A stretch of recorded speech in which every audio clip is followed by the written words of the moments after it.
Hello my fellow gamer, it's Griffin here and welcome to part 2 of my Stormweaver Cast and Minion Death Comet Build progression. Firstly, I just wanted to thank all of you who watched the previous video and also for your comments. It is much appreciated. Currently our character is level 90 and crushes T15 maps. But how did we manage to achieve that and what has changed? Let's talk about it. Let's dive in. In the previous video, in part 1, we looked at how the build progressed from early stages until level 80, beginning of red maps. Since then, we transitioned to a crit build, managed to boost our defenses, and now we are destroying T15 maps. Still chasing the Arbiter of Ash, but his lieutenants were no match. We tried to juice up the maps as much as we could through tablets and by exalting almost every map to 6 mods. This build is much tankier than before, does way more damage, but what exactly has been changed? Let's look at the gear first. New gloves with int base and not a hybrid, with more mana and crit damage. New helmet, also int base, with more energy shield, mana, crit chance and +1 to all minion skills. Besides that, we purchased a new scepter for more spirit and mana and only +2 to all minion skills, but the key aspect of this scepter is the Malice skill that it provides. Malice skill is fantastic, especially in the endgame, and it is a permanent aura that affects enemies within its range with critical weakness that causes hits against affected targets to have +5 to critical hit chance, stacking up to 20 times. A welcomed addition in our quest to transition to a powerful crit build. This ring is new with cold damage, mana, mana regen and rarity of items found, and obviously resistances for all these items to keep our character resistance capped.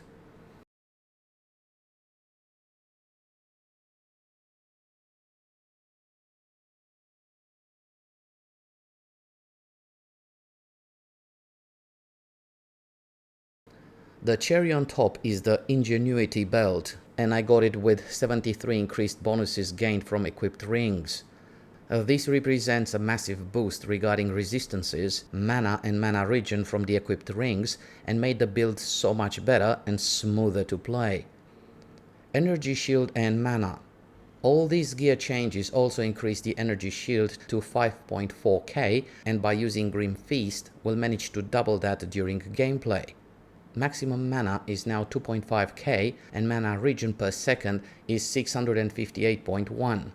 Besides allowing our character to cast more often and sustain the high cost of these spells, mana also contributes to significant boost in damage because we're using Archmage.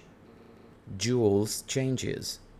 We managed to upgrade the jewels and we bought this one with cold damage, spell damage, crit damage and mana regen, and for the rest of the jewels we made sure we have cold damage or spell damage and definitely crit. Passive skill tree changes. By progressing from level 80 to 90, we managed to take these crit chance and crit damage nodes, another jewel node here presented earlier, and for the next 2 levels we'll take these nodes as well. Gem changes. Regarding Raging Spirit's gem, we've removed Feeding Frenzy support and added Maim that will slow enemies by 30% and also Blind support that will reduce monsters' accuracy. Both of these support gems will lower enemies' evasion as well. For the first cast on Minion Death gem, we've added another Comet as a 5th support gem. For the second cast on Minion Death, we've added Hypothermia on the 5th support, and that freed up a skill slot that allowed us to add Arctic Armor. This skill is fantastic as significantly improves survivability. It is a permanent aura that creates an icy barrier that gains charges, and anytime an enemy hits our character with a melee attack, it will consume a charge and will get damaged by a powerful cold attack in return.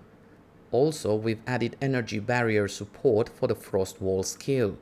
Energy Barrier makes Energy Shield start immediately and cannot be interrupted by damage for 2 seconds if our character gets stunned while using Frost Wall. Ascendency. We managed to get Heart of the Storm for more defense, and after defeating the Trial Master, managed to get Scouring Winds for even more damage. That being said, I did respec several times back and forth between this setup and the shock nodes to compare the damage output and the overall feel for the build. If we would allocate the shock nodes instead, all damage will contribute to shock chance and we can have 2 shocks on the same enemy. Also, we would replace the Biting Frost support with Lightning Conduit that will consume the shock and does 100% more damage per 5% shock effect on the enemy. This would represent a massive boost in damage. But there is a trade-off. We are going to lose a very good defensive mechanic by not taking Heart of the Storm and also the boosted exposure offered by Scouring Winds. Both playstyles feel amazing, and during mapping, monsters die so fast that it's hard to say which one is better. Even during boss fights of T15 juiced maps, both playstyles feel close in terms of performance and damage.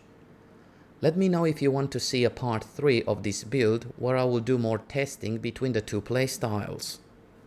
And this concludes our look at part 2 of Cast on Minion Death Stormweaver Comet Build. I hope you enjoyed this video and found it useful. If you enjoyed it, feel free to give it a like and don't forget to subscribe, as we will cover POE 2 extensively on this channel. If you have any questions, feel free to share your thoughts in the comment section below. Thank you so much for watching. All the best. Bye.